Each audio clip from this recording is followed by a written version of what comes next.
मेलम्ची खानेपानी आयोजनाको 7औं उद्घाटन आज हुँदै प्रधानमन्त्री शेरबहादुर देउवा सहभागी हुने। 8 महिनाको आर्थिक सूचक सार्वजनिक विदेशी मुद्राको सञ्चित करिब 7 महिनाका लागि पर्याप्त रहेको अर्थमन्त्री जनार्दन शर्माको भनाई। ओलीलाई श्रीलङ्का बनाउन किन चासो भइरहेको छ भन्दै एमाले अध्यक्ष केपी शर्मा ओलीलाई अर्थमन्त्री शर्माको प्रश्न। गभर्नरमाथि गरिएको कारबाही कानुन सम्मत रहेको अर्थमन्त्री शर्माको धारणा।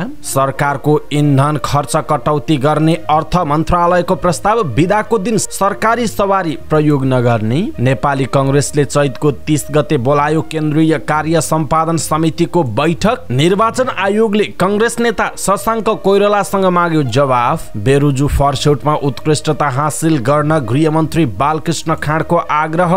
भरतपुरमा मेयरको उम्मेद्वार बन्न कंग्रेसका 25 जना आकांक्षी।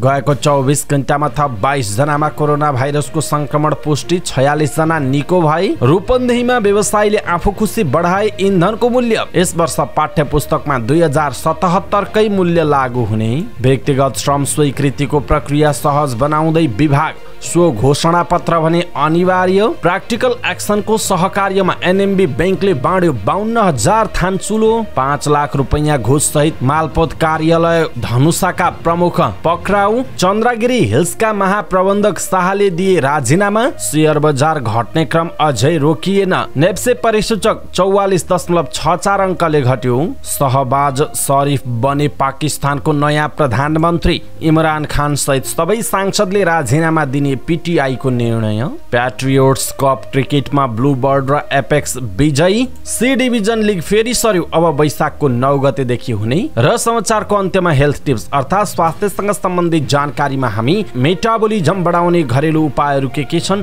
त्यसको बारेमा जानकारी दिनेछौँ। हामीलाई अन्तिमसम्म हेर्नुहोला। दर्शक महानुभाव नमस्कार। समाचारपाटी.com को न्यूज बुलेटिनमा यहाँलाई हार्दिक स्वागत छ। म प्रहलाद चन्द्र घिमिरे सदाको झैं आज पनि हामी उपस्थित भएका छौं। आजका महत्त्वपूर्ण समाचार ब्रेकिङ न्यूज अपडेटहरू लिएर हामीलाई अन्तिमसम्म हेर्नुहोला अनि हाम्रो मेहनतका लागि यो भिडियोमा एउटा लाइक अवश्य गर्नुहोला। दर्शक महानुभाव पल पलको न्यूज अपडेटका लागि हाम्रो च्यानललाई अहिलेसम्म तपाईले सब्स्क्राइब गर्नु भएको छैन भने कृपया सब्स्क्राइब गर्नुहोस्। म सबै नयाँ आउनुभएका सम्पूर्ण मेरा दर्शक महानुभावलाई विनम्रताका साथ अनुरोध गर्दछु तपाईहरुले सब्स्क्राइब गरेर नजिकै आउने बेल आइकनलाई क्लिक गर्नुहोस्। त्यसपछि तपाईले देश तथा विदेशका ताजा महत्त्वपूर्ण ब्रेकिङ न्यूजहरू तपाईको मोबाइल कम्प्युटरमा सबैभन्दा चाँडै पाउनुहुनेछ। कृपया सब्स्क्राइब नगर्नु भएका मित्रहरूले कृपया सब्स्क्राइब गर्नुहोस् अनि नजिकै आउने बेल आइकनलाई क्लिक गर्नुहोला। हामीलाई कहाँबाट हेर्दै हुनुहुन्छ, कस्तो लाग्दैछ, देशभित्र हुनुहुन्छ अथवा देशभन्दा बाहिर हुनुहुन्छ, दैनिक हेर्नुहुन्छ अथवा आज पहिलो चोटि हो, त्यो कुरा तलको कमेन्ट बक्समा कमेन्ट गरिदिनु होला। सदाको झैं हामीले आज हेल्थ टिप्स र समाचारको अन्त्यमा समाचार पार्टी माइन्ड क्विज समेत लिएर आएका छौं। त्यसकारण हामीलाई अन्तिमसम्म हेर्नुहोला अनि तपाईलाई पनि कुनै खालको स्वास्थ्यसँग सम्बन्धित समस्या छ र विशेषज्ञ डाक्टरको सल्लाह सुझाव चाहनुहुन्छ भने कृपया कमेन्ट बक्समा कमेन्ट गर्न सक्नुहुनेछ। आउनुहोस् दर्शक महानुभाव आजका महत्त्वपूर्ण समाचार सुरु गरौं। मेलम्चीको 7औं उद्घाटन आज हुँदै गरेको प्रसंगबाट। मेलम्ची खानेपानी आयोजनाको मूल सुरुङमा आजदेखि पानी पठाउन सुरु गरिने भएको छ। मेलम्चीको अम्बाथान स्थित हेड वर्क्समा हुने मेलम्चीको पानी पुनः पथान्तरण कार्यक्रममा सहभागी हुन प्रधानमन्त्री शेरबहादुर देउवा आज आफै उक्त स्थानमा जाने बताइएको छ। सुन्दरी जलमा कृष्ण प्रसाद भट्टराईको पूर्ण कदको शालिग शिलान्यास कार्यक्रममा सहभागी भएर देउवा मेलम्चीको पुनः पथान्तरणको शुभारम्भ अम्बाथान जानुहुनेछ। अहिलेसम्म पथान्तरणको औपचारिक सुरुवात र विभिन्न चरणमा भएका उद्घाटन जोड्ने हो भने यो मेलम्चीको 7औं औपचारिक उद्घाटन हुनेछ। 2077 साल असारको 21 मा पहिलो पटक मेलम्चीको पानी पथान्तरण भएको थियो। सिन्धुपाल्चोकमा तत्कालीन प्रमुख जिल्ला अधिकारी सहितको उपस्थितिमा औपचारिक कार्यक्रम र तत्कालीन खानेपानी मन्त्री बिना मगरले काठमाडौँमा पत्रकार सम्मेलन गरेर यसको शुभारम्भ गर्नु भएको थियो। तर एक हप्तामै मेलम्चीको अडिट सुरुङको गेट भत्किएर दुर्घटना भएपछि मर्मतमा करिब 8 महिना लाग्यो। फागुन 10 मा तत्कालीन खानेपानी मन्त्री मणिचन्द्र थापा र शहरी विकास राज्य मन्त्री रामवीर मानन्द धनधरले मेलम्चीको मुहानमै पुगेर सुरुङमा पुनः पानी पथान्तरणको शुभारम्भ गर्नुभएको थियो। फागुन 22 मा सुन्दरी जलमा पुगेको पानीलाई तत्कालीन प्रधानमन्त्री केपी शर्मा ओलीले गेट खोलेर बागमती नदीमा पठाउँदै काठमाडौँमा मेलम्चीको पानी आइपुगेको घोषणा गर्नुभयो। उद्घाटनको हतारोमा सरकारले त्यतिबेला सुरुङ खाली गरेर गर्नुपर्ने सुपरिवेक्षण र सुधारको काम नगरी पानी वितरण थालेको थियो। 2077 साल चैतको 15 मा महाङकालमा रहेको पानी पोखरीमा औपचारिक कार्यक्रम गर्दै काठमाडौँ उपत्यका खानेपानी लिमिटेड केयुकेएलले मेलम्चीको पानी वितरण सुरु गरेको थियो। त्यसको एक हप्तापछि 2077 चैत 23 मा काठमाडौँको भ्रिकुटी मण्डपमा राष्ट्रपति विद्यादेवी भण्डारीले मेलम्ची आयोजनाको पानी वितरण कार्यको समुद्घाटन गर्नुभयो। तर हेडवर्क्सको निर्माण नसकिँदै गत असारमा आएको बाढीले आयोजनाको मुहान क्षेत्र तहस नहस पार्यो। अस्थायी बाँध बनाइसकेपछि गत चैत 19 मा खानेपानी मन्त्री उमाकान्त चौधरीले मेलम्चीको मुहानमा पुगेर डाइभर्सन सुरुङमा पानी भर्ने कार्यको शुभारम्भ गर्नुभयो। 7औं पटक उद्घाटन शुभारम्भ हुन लागेको मेलम्ची आयोजनाको काम भने अझै पनि सकिएको छैन। निर्माणाधीन अवस्थामा पुरिएको पानी फिल्टर गर्ने संयन्त्र काम लाग्ने अवस्थामा छन् कि छैनन् भन्ने टुङ्गो छैन। तर मेलम्चीको राजनीतिक जस लिने होडबाजीमा ओलीकै सहीमा देउवा पनि अगाडि बढेको विश्लेषण हुन थालेको छ। दर्शक महानुभाव, यसप्रति तपाईको धारणा के छ? आफ्नो धारणा तलको कमेन्ट बक्समा कमेन्ट गर्नुहोला। अर्थमन्त्री जनार्दन शर्माले विदेशी मुद्राको सञ्चित करिब 7 महिनाका लागि पर्याप्त रहेको बताउनुभयो। मन्त्रालयमा आयोजित पत्रकार सम्मेलनमा अर्थमन्त्री शर्माले यस्तो बताउनु भएको हो। उहाँले भन्नुभयो, असार मसान्त 2078 सम्म 1379 अर्ब 3 करोड रुपैयाँ रहेको विदेशी विनिमय सञ्चित 16.2% ले कम भई फागुन मसान्त 2078 सम्म 1171 रुपैयाँ कायम हुन आएको देखिन्छ।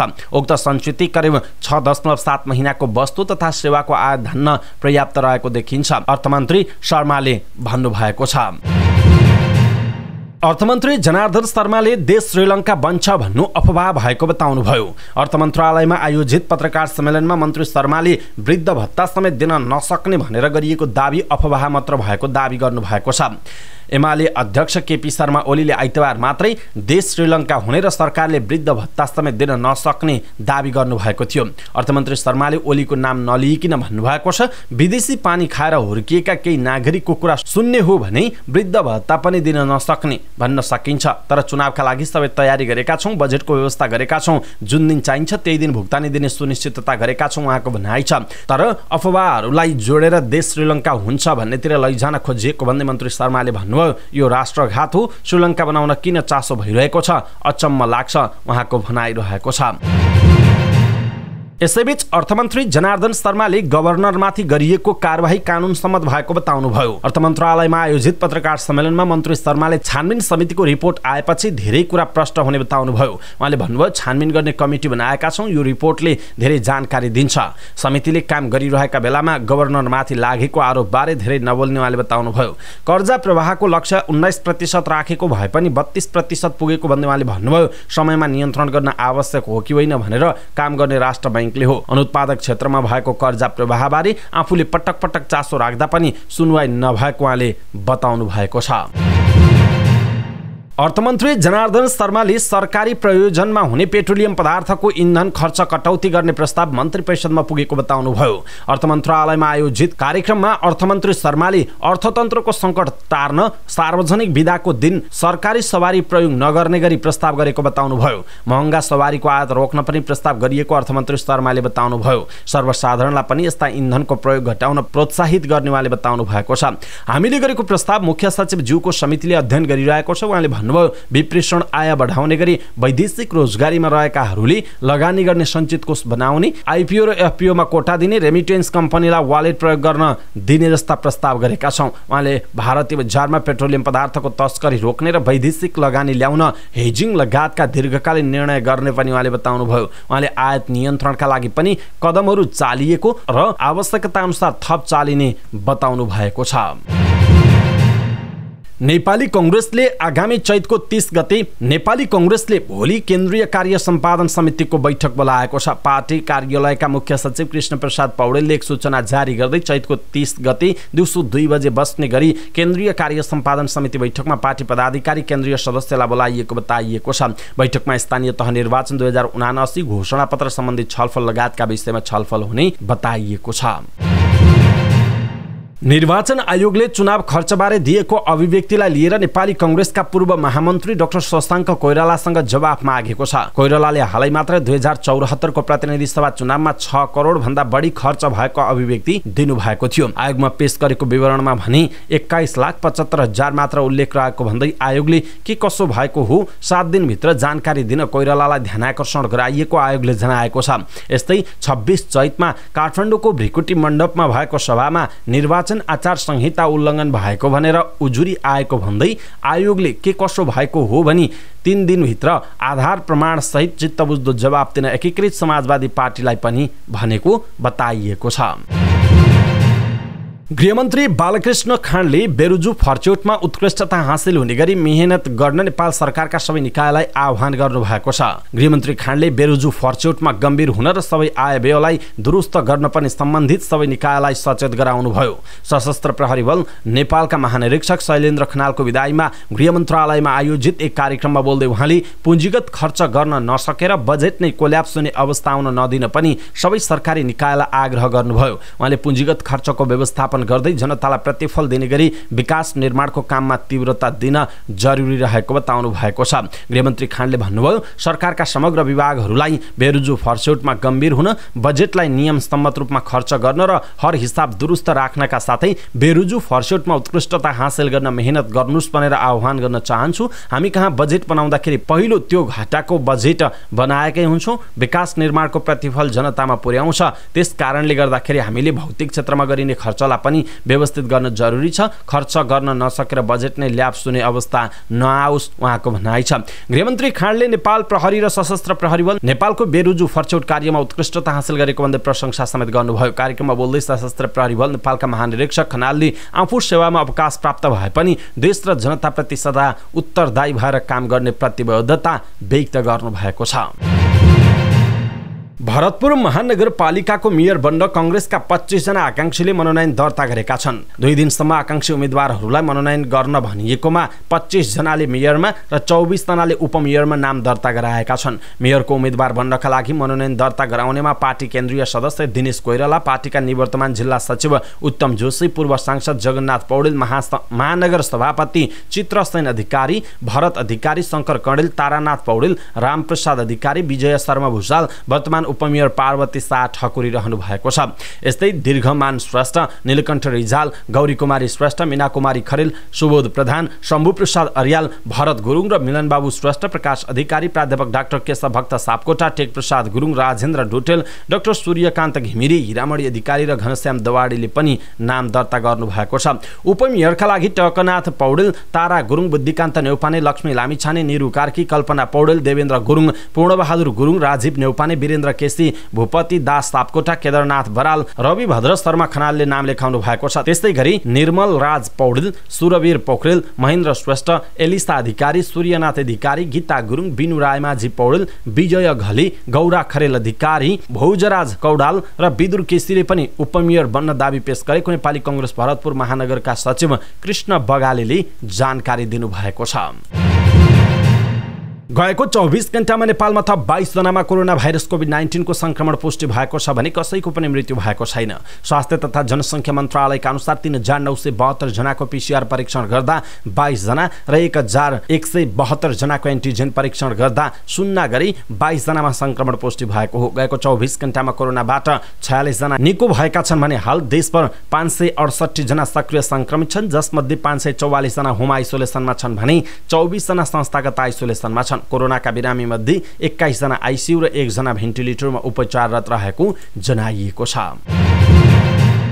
सरकारी नियामक निकायको निर्देशनलाई कुल्चिएर रूपन्देहीका पेट्रोलियम व्यवसायीले इन्धनको मूल्य आफै बढाएर बिक्री गरेका छन्। नेपाल आयल निगम भलबारी डिपोले डिपोबाट 15 किलोमिटर भित्रको पेट्रोलको मूल्य प्रति लिटर 160 रुपैयाँ तोके पनि पेट्रोल पम्पहरूले 160 रुपैयाँ 20 पैसा लिने गरेका छन्। पश्चिमाञ्चल पेट्रोलियम डिलर्स एसोसिएसन बुटवलले निगमले तोकेको खुद्रा मूल्य भन्दा प्रति लिटर 20 पैसा बढी लिएर बिक्री गर्न आफू मातहतका पेट्रोल पम्पहरूलाई पत्राचार नै गरेको छ। सोही अनुसार पम्पहरूले बढी मूल्यमा पेट्रोल पेट्रोल बेच्ने गरेको बताइएको छ। नेपाल आयल निगमको भलबारी डिपोबाट 15 किलोमिटर दूरीमा 53 वटा बढी पेट्रोल पम्प रहेको निगमका कर्मचारी मनोहर डीसीले बताउनुभयो। यी पेट्रोल पम्पमा निगमबाट मासिक सरदर 19,19,414 लिटर पेट्रोल आपूर्ति हुने गरेको छ।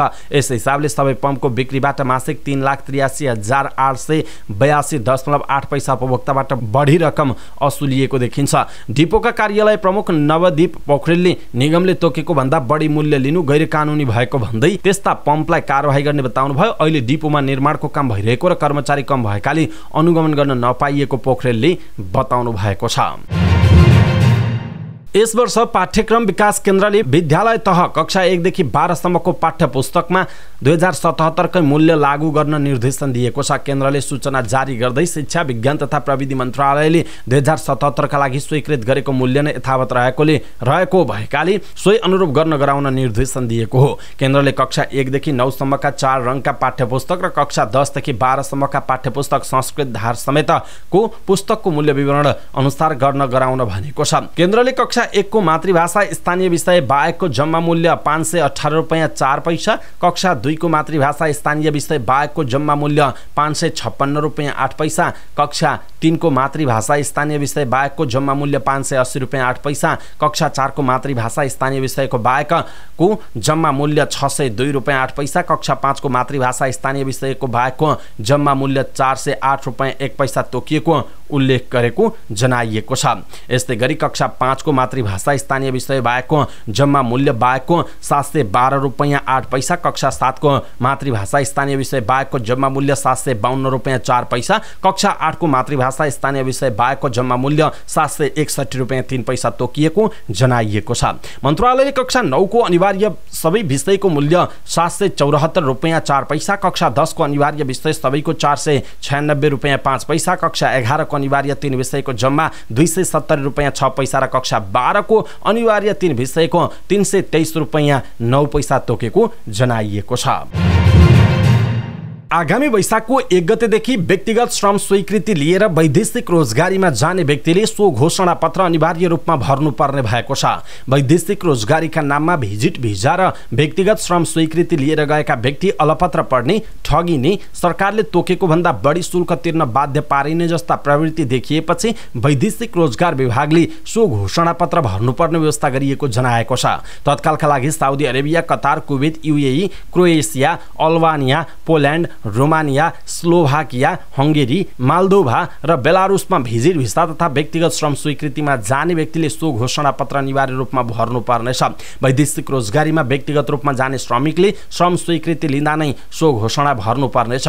व्यक्तिगत श्रम स्वीकृतिमा वैदेशिक रोजगारीमा जाने श्रमिकले राहदानीको प्रतिलिपि, सम्बन्धित सरकारबाट जारी प्रवेशाज्ञाको प्रतिलिपि, रोजगार सेवा, शर्त, सुविधा र तलब स्पष्ट उल्लेख भएको करार वा सम्झौता पत्रको प्रतिलिपि दूतावासमा पेश गर्नुपर्नेछ। त्यस्तै रोजगारदाताको इजाजत दर्ता प्रमाणपत्रको प्रतिलिपि वा स्पोन्सरको परिचय पत्रको प्रतिलिपि, रोजगारदाता कम्पनीको ट्रेड लाइसेन्सको प्रतिलिपि वा निजी कामदारको हकमा रोजगारदाताको राहदानी वा परिचय पत्रको प्रतिलिपि, संस्थामा जाने कामदारको हकमा कम्पनीको संक्षिप्त विवरण र गन्तव्य मुलुकको सरकारले रोजगारदाता संस्थालाई वा स्पोन्सरलाई दिएको पत्र स्वीकृति पत्र पेश गर्नुपर्ने विभागले जनाएको छ। दर्शक महानुभाव, यसप्रति तपाईको धारणा के छ? आफ्नो धारणा तलको कमेन्ट बक्समा कमेन्ट गर्नुहोला। एनएमबी बैंक लिमिटेडले प्राक्टिकल एक्सन दक्षिण एसिया क्षेत्रीय कार्यालय काठमाडौँको रिजल्ट वेब फाइनेन्सिङ परियोजना अन्तर्गत अहिलेसम्म 52,000 चुलो वितरण गरेको छ। बैंकले प्राक्टिकल एक्सनसँग मिलेर उक्त परियोजनाका लागि कोष व्यवस्थापकको रूपमा काम गरेको थियो। परियोजना अन्तर्गत नेपालमा सुधारिएको चुलो वितरण गरेर ग्रामीण भेगका जनताहरूको जीवनस्तर सुधार गर्ने उद्देश्यका साथ प्राक्टिकल एक्सन परियोजनासँग बैंकले सहकार्य गरेर चुलो वितरण गरेको बताइएको छ। बैंकका अनुसार नुवाकोट, धादिङ, गोर्खा, रसुवा, चितवन, मकवानपुर, पर्वत, म्याग्दी, बागलुङ, अर्घखाँची, गुल्मी र स्याङ्जाका विभिन्न ग्रामीण भेगमा सुधारिएको चुलो वितरण गरिएको हो। बैंकको भ्यालु बेस्ड बैंकिङको अवधारणाहरू मध्येको नाफाभन्दा अघि मानिसको बारेमा सोच्ने सिद्धान्त अनुसार बैंकको लघुवित्त विभागले प्राक्टिकल एक्सनसँग सहकार्य गरेको थियो। अख्तियार दुरुपयोग अनुसन्धान आयोगको टोलीले सेवाग्राहीसँग घुस बापत लिएको रकमसहित भूमि सुधार तथा मालपोत कार्यालय धनुषाका प्रमुख सुनिल कुमार झालाई पक्राउ गरेको छ। आयोगको बर्दिवास कार्यालयबाट खटिएको टोलीले जनकपुर धाम भानुचोकमा रहेको एक चिया पसलबाट घुस बापत सेवाग्राहीसँग लिएको 5 लाख रुपैयाँ सहित प्रमुख झालाई पक्राउ गरेको हो। गोप्य सूचनाको आधारमा खटिएको टोलीले घुस रकमसहित प्रमुख झालाई पक्राउ गरेको हो। झामाथि थप अनुसन्धान भइरहेको आयोग बर्दिवासका प्रमुख गोपाल कुमार अधिकारीले जानकारी दिनुभयो। चन्द्रगिरी हिल्स लिमिटेडका महाप्रबन्धक अभिषेक विक्रम शाहले राजीनामा दिनुभएको छ। व्यक्तिगत समस्या देखाउँदै महाप्रबन्धक शाहले पदबाट राजीनामा दिनुभएको हो। उहाँको राजीनामा आगामी 30 गतेबाट लागू हुने गरी सञ्चालक समितिले स्वीकृत समेत गरेको छ। सञ्चालक समितिले शाहको राजीनामा स्वीकृतसँगै नयाँ महाप्रबन्धकमा सञ्जीव थापालाई नियुक्त गर्ने निर्णय गरेको कम्पनीका सचिव झलकराज शर्माले जानकारी दिनुभयो। अघिल्लो साता एक दिन बाहेक सबै दिन घटेको शेयर बजार यो साताको पहिलो कारोबार सोमबार पनि घटेको छ। शेयर कारोबार मापक नेप्से परिसूचक 44.64 अङ्कले घटेर सोमबार 2419.71 अङ्कमा घटेको छ। क वर्गका कम्पनीहरूको कारोबार मापन गर्ने सेन्सिटिभ इन्डेक्स पनि 9.38 अङ्कले झरेको छ। कारोबार रकम भने 2 अर्ब नाग्यो। दिनभर भएका 40,507 कारोबारबाट 233 कम्पनीका 50,95,834 किता धितोपत्र खरिद बिक्री भएका छन्, जसबाट कारोबार रकम 2,26,87,628 रुपैयाँ पुगेको छ। त्यसो त सोमबार सबैभन्दा धेरै कमाउनेमा नेस्डो समृद्ध लघुवित्त वित्तीय संस्था पहिलो नम्बरमा देखिएको छ। यस संस्थाको शेयर मूल्य 170 रुपैयाँले बढेर प्रति किता 1870 रुपैयाँमा पुगेको छ।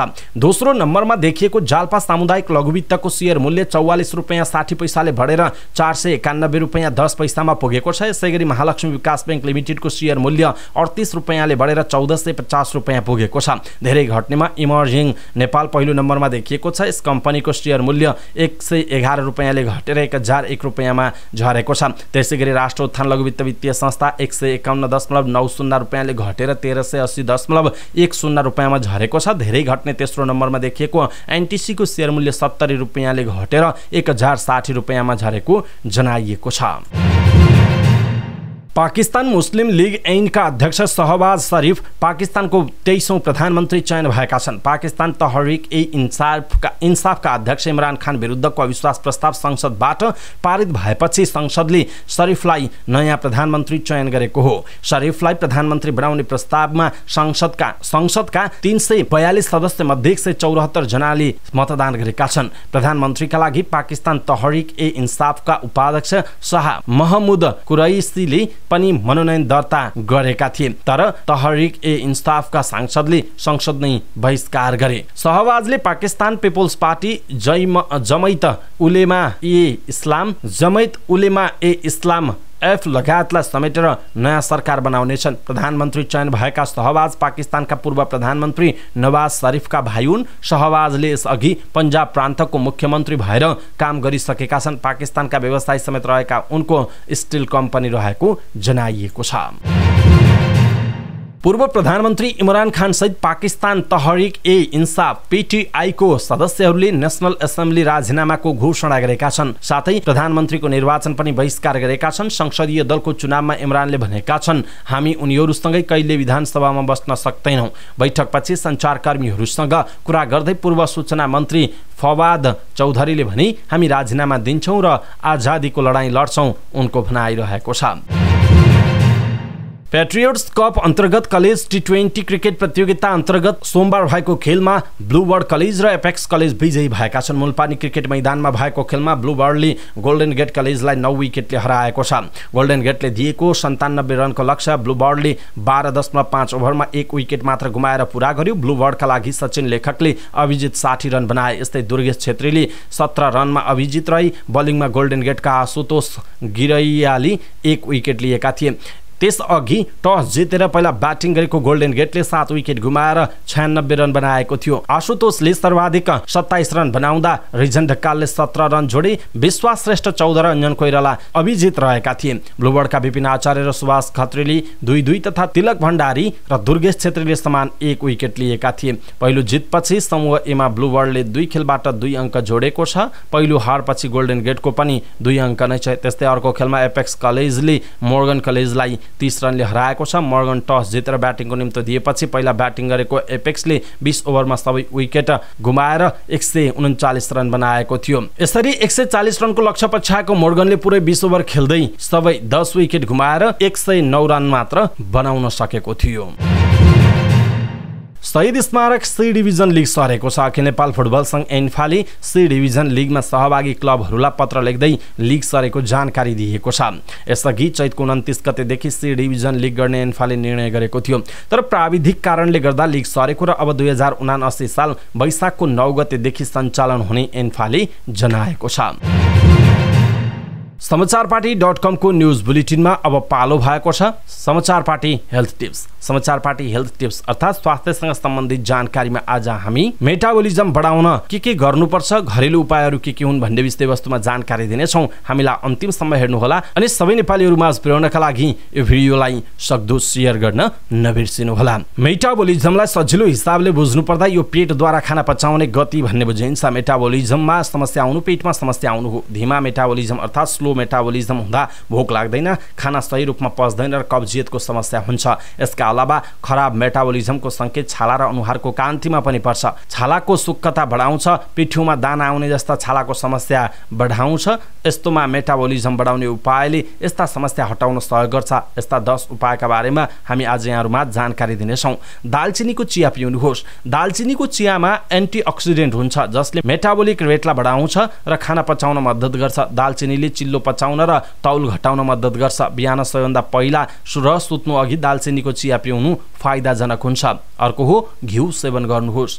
घिउको फ्याटी एसिडले पेटमा डाइजेस्टिभ इन्जाइमलाई बढावा दिन्छ र खाना पचाउन मद्दत गर्छ। यसका अलावा आन्द्रालाई नरम बनाउँछ र भित्र रहेको फोहोर चिजलाई सफा गर्न मद्दत गर्दछ। अदुवा हालेको चिया पिउनुहोस्। अदुवा भएको चियाले पाद रोक्छ र मेटाबोलिजम तीव्र बनाउँछ। यसले खाना सजिलै पच्छ र दिशालाई नियमित बनाउँछ। खानामा सुप सामेल गर्नुहोस्। खानामा सुप सेवनले पाचन प्रक्रियालाई बढाउन मद्दत गर्छ। यसले डाइजेस्टिभ इन्जाइमको कामलाई राम्रो बनाउँछ र मेटाबोलिजमलाई बढाउँछ। त्यसैले खानामा सुप अनिवार्य समावेश गर्नुपर्छ। ब्रेकफास्टमा भरपुर प्रोटिन भएको खाना समावेश गर्नुपर्छ। ब्रेकफास्टमा प्रोटिनले भरपुर खाना समावेश गर्नाले कयौं समस्या समाधान गर्न सकिन्छ। यसले बिहानै मेटाबोलिजमलाई तीव्रताका साथ अगाडि बढाउन मद्दत गर्छ। यसैले मेटाबोलिजम सही राख्न दही, दूध, पनिर, नट्स जस्ता खाद्य पदार्थ ब्रेकफास्टमा समावेश गर्न सकिन्छ। बढी सलाद खानुपर्छ। सलादले सदैव मेटाबोलिजमलाई राम्रो बनाउँछ। सलादमा विभिन्न प्रकारका साग सब्जी समावेश गरिने भएकाले फाइबर प्रशस्त पाइन्छ र पाचन प्रक्रियालाई राम्रो बनाउन सहयोग गर्छ। सलाद पेटका लागि पनि फाइदाजनक हुन्छ। उम्रिएको गेडागुडी समावेश गर्नुपर्छ। मुङको दाल, चना, सोया आदिमा फाइबर राम्रो पाइन्छ। यस्ता पदार्थले मेटाबोलिजम राम्रो बनाउँछ र पेटको समस्या कम गर्छ। मेटाबोलिक रेटलाई बढाउँछ र दिशा नियमित बनाउन सहयोग गर्छ। अर्को हो जौको रोटी खानुपर्छ। जौको रोटीमा फाइबरको मात्रा यथेष्ट हुन्छ र दिशा राम्रोसँग गराउन मद्दत गर्छ र पेटसँग सम्बन्धित समस्याबाट जोगाउँछ। त्यसैले लगातार कब्जियतको समस्या छ भने मध्याह्न या रातिको खानामा जौको रोटी खानुपर्छ। स्याउ र सुन्तला खानुहोस्। स्याउ र सुन्तला दुवैले दिशा नियमित गराउन सहयोग गर्छ। स्याउले डाइजेस्टिभ इन्जाइमलाई बढावा दिन्छ र मेटाबोलिक क्रियाकलापलाई तीव्र बनाउँछ। यसका अलावा सुन्तलामा पाइने भिटामिन सीले पेट सफा गर्ने काम गर्दछ। अर्को हो नियमित अभ्यास गर्नुहोस्। यदि कुनै शारीरिक क्रियाकलाप गरिएन भने मेटाबोलिक रेट धीमा हुन सक्छ र कब्जियतको समस्या आउँछ। यस्तोमा मेटाबोलिजम तीव्र पार्न शारीरिक अभ्यास र योगको मद्दत लिनुपर्दछ। दर्शक महानुभाव, आज हामीले मेटाबोलिजम बढाउने घरेलु उपायको विषयमा जानकारी दियौँ। तपाईलाई कस्तो लाग्यो आफ्नो कुरा तलको कमेन्ट बक्समा कमेन्ट गर्नुहोला र सबै नेपालीहरूमाझ पुर्याउनका लागि यो भिडियोलाई सक्दो सेयर गर्नुहोला। समाचारपाटी न्यूज बुलेटिनमा अब पालो भएको छ समाचारपाटी माइन्ड क्विज। समाचारपाटी माइन्ड क्विजको आजको प्रश्न छ, नेपालमा मूल्य अभिवृद्धि कर कहिलेदेखि लागू भएको हो? नेपालमा मूल्य अभिवृद्धि कर कहिलेदेखि लागू भएको हो? कृपया आफूलाई लागेको सही उत्तर तलको कमेन्ट बक्समा कमेन्ट गर्नुहोला। हवस् त दर्शक महानुभाव, आजका महत्त्वपूर्ण समाचारहरू यति नै। हामीले प्रस्तुत गरेका समाचारहरूप्रति तपाईको धारणा के छ? आफ्नो धारणा तलको कमेन्ट बक्समा कमेन्ट गर्नुहोला। हाम्रो मेहनतका लागि यो भिडियोमा एउटा सानो लाइक अवश्य गर्नुहोला। दर्शक महानुभाव, पलपलको न्युज अपडेटका लागि हाम्रो च्यानललाई सब्स्क्राइब गर्नुहोस् अनि नजिकै आउने बेल आइकनलाई क्लिक गर्नुहोला। पलपलको न्युज अपडेटका साथ फेरि हाम्रो भेट हुनेछ। तपाईँ समाचारपाटी.com हेर्दै गर्नुहोस्। नमस्कार।